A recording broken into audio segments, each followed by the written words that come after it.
लेना। ठीक है, तो चलिए हम स्टार्ट करते हैं। तो मैं बता दूं आपको, मैं कक्षा 10 का भौतिक विज्ञान का जो हमारा प्रकाश चैप्टर है वहाँ से हम स्टार्ट करने वाले, जो एनसीईआरटी के चैप्टर नंबर 10 है। ठीक है, तो उसके बारे में मैं बताने वाला कि प्रकाश क्या होता है, प्रकाश के बारे, प्रकाश से लेकर जितने भी टॉपिक हैं कक्षा 10 में, जितने भी पूछे जाने, जितने इंपॉर्टेंट है, उन सब के बारे में आपको बताऊंगा। ठीक है, तो आप देख सकते हैं यहाँ पर प्रकाश के बारे में दिया गया, माइक हमारे किताबों में लिखा गया कि प्रकाश एक प्रकार की ऊर्जा है जो किसी भी वस्तु को देखने में हमारी मदद करती है। ठीक है, ये तो हमारा सिंपल सा डेफिनेशन हुआ, लेकिन कुछ वैज्ञानिकों का मानना कुछ और है। ठीक है, वो तो हमारा सिंपल सा एक साधारण सा डेफिनेशन हो गया जिसे हम आसानी से जानते हैं, लेकिन वैज्ञानिकों ने, उनका दो मत है, एक यहाँ पे लिखा गया, एक नीचे मैंने लिख दिया है। ठीक है, तो प्रकाश क्या है, फोटानों की एक धारा है। धारा का मतलब जैसे पानी बहता है, फ्लो होता है, वही धारा है। जैसे पानी हमारा हाइड्रोजन और ऑक्सीजन का बना हुआ है, हमें पता है, लेकिन कोई कहता नहीं है कि उसमें वो, हाँ देखो कि ऑक्सीजन जा रहा है, हाइड्रोजन, हम सीधा पानी का नाम लेते हैं। उसी तरह फोटान प्रवाहित होते रहते हैं, फोटान ऐसे चलते रहते हैं जिन्हें हम प्रकाश कह देते हैं। कई सारे फोटान मिल जाएंगे तो हमारा प्रकाश बन जाएगा। तो कुछ वैज्ञानिकों ने कहा है कि प्रकाश फोटानों की धारा है जो ऊर्जा के पैकेट के रूप में चलता है।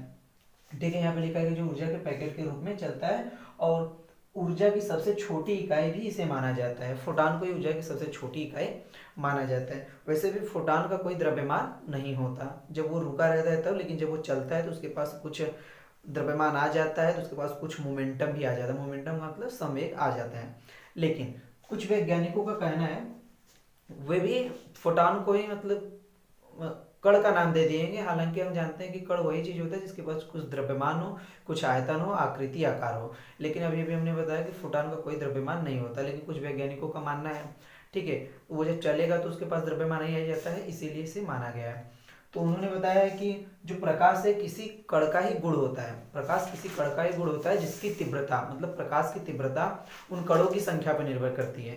जितना कणों की संख्या ज्यादा होगी उतना प्रकाश ज्यादा दिखेगा, जितना कणों की संख्या कम होगा प्रकाश उतना ही कम दिखेगा हमें। ठीक है, इन्हीं कणों को हमने फोटान नाम दे दिया है। ठीक है, तो ये वैज्ञानिकों ने भी इन्हें कणों का नाम दे दिया गया। अभी अभी मैंने पहले शुरू में बताया कि फोटानों की क्या है, एक धारा है प्रकाश। ठीक है, तो ये हो गया, तो ये हमने बता दिया। अब प्रकाश की चाल कितना होता है, 3 × 10⁸ मीटर प्रति सेकेंड निर्वात हवा में।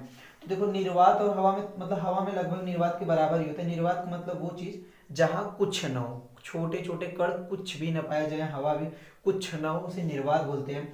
तब निर्वात में प्रकाश को रोकने वाला कोई होगा ही नहीं, तो उसकी चाल भी ज्यादा होगी। जो 3 × 10⁸ मीटर प्रति सेकेंड, इसका मतलब 1 सेकेंड में ये, मतलब कि 3 × 10⁸ मीटर चल चुकी रहेगी, वो है हमारे प्रकाश की चाल। हवा में लगभग उसके करीब में होता है। मैंने इसलिए यहाँ पे निर्वात हवा लिखा है क्योंकि प्रकाश की चाल जो होता है वो ठोसों में, जैसे कि हो गया हमारा प्लास्टिक हो गया, लोहा हो गया, ईंट हो गया, इन सब में प्रकाश जब प्रवेश करता है तो उनकी चाल धीमी हो जाती है।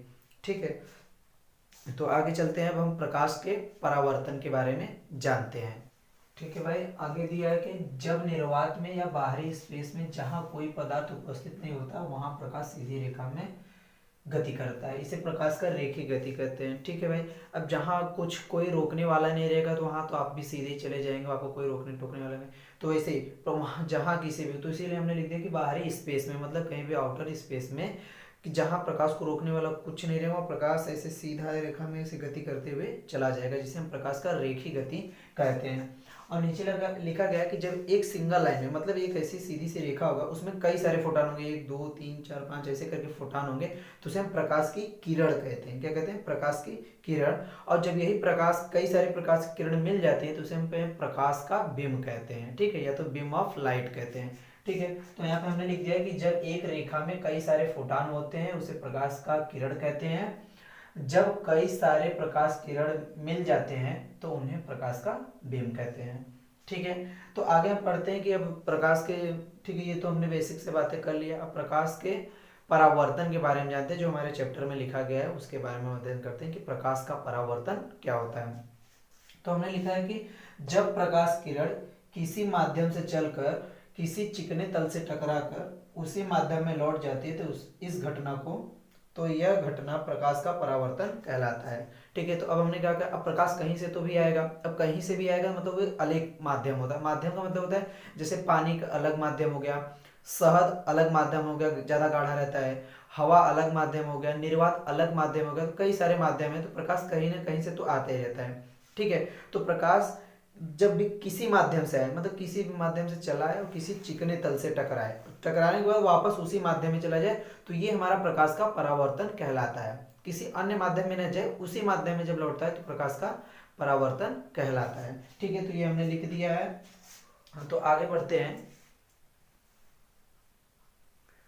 ठीक भाई, तो जैसा कि मैं यहाँ पे फिगर बना दिया हूँ, इसमें लिखा गया है कि आने वाली किरण को आपतित किरण तथा जाने वाली किरण को परावर्तित किरण कहते हैं, तथा सतह पे जो लंबवत रेखा खींची गई है उसे अभिलंब कहते हैं। यहाँ तो मैंने बना दिया। ठीक है, तो अब मैंने बताया कि वो किसी न किसी माध्यम से आएगा। देखो ठीक है, ये एक माध्यम से आया, इस तरफ यहाँ एक माध्यम से आया और किसी चिकने तल से टकरा कर, देखो एक ये तल था, इसे जिसे हमने नीचे से पॉलिश कर दिया, जिसे परावर्तक पृष्ठ बोलते हैं, तल से टकरा कर देखो वापस उसी माध्यम में लौट गया, ये पूरा एक माध्यम में है। ठीक है, और यहाँ पे हमने एक रेखा को खींच दिया है। ठीक है, इस जिसे हम अभिलंब बोलते हैं। ठीक है, तो ये हो गया हमारा आने वाली किरण को आपतित किरण, तथा टकरा के बाद जो जाएगा तो परावर्तित होगा ही, तो उसे हमने नाम दे दिया क्या, परावर्तित किरण, और ये हमारा हो गया परावर्तक पृष्ठ। तो ठीक है, तो ये परावर्तन के का डेफिनेशन हमने लिख लिया, क्या होता है क्या नहीं। अब इसके नियम हम देखते हैं कि नियम क्या क्या है। ठीक ठीक है भाई, तो परावर्तन का नियम कहाँ कहाँ लगता है ये मैं आपको बता दूं कि मतलब एक शुद्ध पानी में लगता है, धातु पे लगेगा, दर्पण आदि चीज़ों पे लगता है। तो परावर्तन के बारे में तो हम लोगों ने थोड़ा बेसिक जान लिया है, आपतित किरण, परावर्तित किरण, अभिलंब के बारे में। तो ये हमें बताएगा कि उसके दो नियम है, उसके दो नियम के अनुसार हम परावर्तन के नियम को आसानी से समझ लेंगे। ठीक है, तो जैसा मैंने यहाँ पे लिखा है कि प्रकाश का परावर्तन, तो प्रकाश का परावर्तन जो होता है ना, वो प्रकाश मतलब परावर्तक तल पर, जैसे परावर्तक तल हमारे क्या होंगे, जैसे शुद्ध पानी हो गया, मुलायम धातु हो गया, दर्पण आदि ये सब हो गया। पर कैसे प्रकाश का परावर्तन होता है, ये प्रकाश का परावर्तन हमें बताता है। इसके दो नियम है जानने के। पहला क्या होता है कि ये जो हमारे आपतित किरण है, आपतित किरण, परावर्तित किरण, आपतन बिंदु, तीनों मतलब आपतन बिंदु पे खींचा गया विलंब, तीनों एक ही तल में होते हैं। अभी मैं आपको आगे ग्राफ की मदद से समझा रहा हूँ। दूसरा नियम इसका है कि जो आपतन कोण है, परावर्तन कोण बराबर होता है, ये हमेशा बराबर होगा।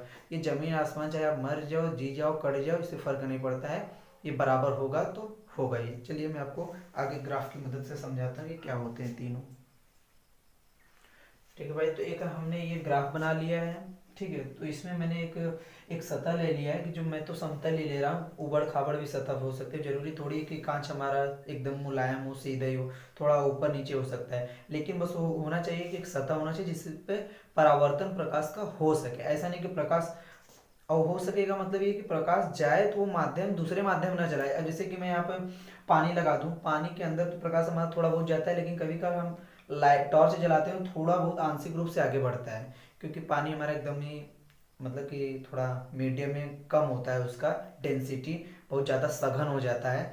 ठीक है, तो अंदर भी थोड़ा प्रकाश घुस जाता है, थोड़ा हमारा रिफ्लेक्ट करके चला जाता है। ठोसों पर तो हम देख ही लेते हैं, जैसे हमारा कांच है, नीचे से पॉलिश करेंगे तो लाइट हमारा रिफ्लेक्ट होकर ऐसे वो चला जाएगा। तो यहाँ पे आप दर्पण ही समझ लीजिए, आप कुछ भी ले सकते हैं, पानी ले लीजिए, कांच ले लीजिए, लोहा ले लीजिए, जो भी हमारे धातु, इस पर मारेंगे टॉर्च का थोड़ा सा प्रकाश हमारा जाएगा। तो कांचों पे ये कुछ ज़्यादा बढ़िया से देखने को मिलता है, तो मैं आपको ये बता रहा हूँ। तो आप ये परावर्तक आप पृष्ठ ले लीजिएगा, ऐसा पृष्ठ लीजिएगा जो यहाँ पे नीचे पॉलिश किया गया हो, ऊपर ना। ठीक है, ताकि प्रकाश का परावर्तन हो सके।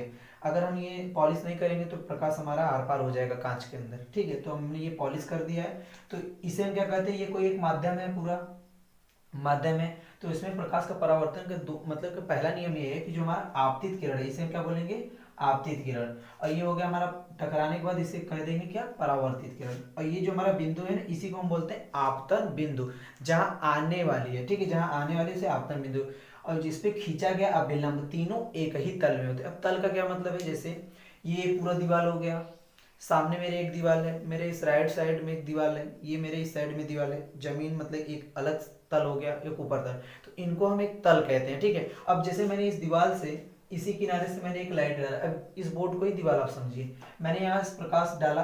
अब ऐसा नहीं कि यहाँ पर टकरा हुआ ऐसे निकल जाए, टकराने के बाद आपके मुंह में चला जाए। ठीक है, तो ऐसा ना जाए। ठीक है, तो टकराने के बाद वापस इसी वाले तल में वापस चला जाए, मतलब कि इसी वाले माध्यम में वापस लौट जाए। ठीक है, तो अब ये हमारा ये दीवार का था, तो हमने एक अलग माध्यम मान लिया। ठीक है, तो ये हमारा अलग माध्यम है, ठीक है, जो हमारे माध्यम से आ रहा था वही था, ठीक है। नीचे कुछ अलग माध्यम होगा तो उससे हमें क्या लेना देना, जिस माध्यम से आएगा उसी माध्यम में तो जाना चाहिए, ठीक है। तो हमारा ये प्रकाश आया, टकराने के बाद वापस इसी माध्यम में लौट गया, ठीक है। और ये तीनों अभिलंब, आपतित किरण तथा परावर्तित किरण तीनों एक ही तल में लगे। ऐसा नहीं कि ये वाला टकराया, आपतित किरण इस वाले तल में था और परावर्तित किरण इस जमीन वाले तल में आ गया, नहीं ऐसा नहीं होगा। और ये अभिलंब हमने इस वाले तल में खींच दिया, नहीं, ठीक है। तो ये हो गया। दूसरा नियम में कहता है कि आपतन कोण और परावर्तन कोण के बराबर होता है हमेशा प्रकाश के परावर्तन। और आपतन कोण कहते हैं किसे, ये जो हमारा अभिलंब है और ये जो हमारा आपतित किरण है इसे हम आई से दिखाते हैं, जिसे हम आपतन कोण कहते हैं, तथा अभिलंब और ये आपतित किरण परावर्तित किरण के बीच में बने कोण को हम परावर्तित कोण, सॉरी, ये परावर्तित किरण इसे परावर्तन कोण कहते हैं, ठीक है। ध्यान से फिर से सुनना, अभिलंब तथा आपतित किरण के बीच के कोण को हम कहते हैं आपतन कोण, अभिलंब तथा परावर्तित किरण के बीच को कहते हैं परावर्तन कोण, ठीक है। इसीलिए अभिलंब हमारा ज्यादा इंपॉर्टेंट है। ऐसा नहीं है कि ये हमारा सतह हो गया इसे हम बोल दें आपतित किरण या परावर्तित कोण, अपवर्तन कोण, ठीक है, तो ये नहीं है, इसीलिए इसका इंपॉर्टेंट हो जाता है, ये हमेशा होगा हमारा सही, ठीक,